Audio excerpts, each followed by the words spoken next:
VIP நிறுவனத்தின் புதிய படைப்பு. திருச்சி சந்திப்பிலிருந்து 20 நிமிட பயணத்தில் திருவெரும்பூரில் சுற்றிலும் குடியிருப்புகள், பிரபல கல்வி நிறுவனங்கள், புகழ்பெற்ற தொழில் நிறுவனங்கள் என உலகத்தர வசதிகள் நிறைந்த பகுதியில் பிரம்மாண்டமாக உருவாக்கப்பட்டுள்ளது VIP வந்தனம் வீட்டுமனை பிரிவு.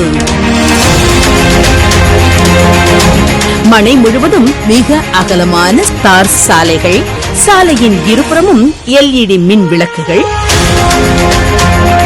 அழகிய மரக்கன்றுகள், குழந்தைகள் விளையாட்டு தளம், தரமான பாதுகாப்பு சுவர்கள், வரிசையான குடிநீர் குழாய்கள், மின்சார வசதி, முறையான பராமரிப்பு, வாடிக்கையாளர்கள் மனையை சுற்றி பார்ப்பதற்கென எலக்ட்ரிக் கார் வசதி, மிகப்பெரிய அளவிலான வாட்டர் டேங்க் என உடனடியாக வீடு கட்டி குடியேற தகுந்த நிலமாக உலகத்தர வசதிகளுடன் பிரம்மாண்டமாக உருவாகியுள்ளது VIP வந்தனம் பிரீமியம் வில்லா பிளாட்ஸ்.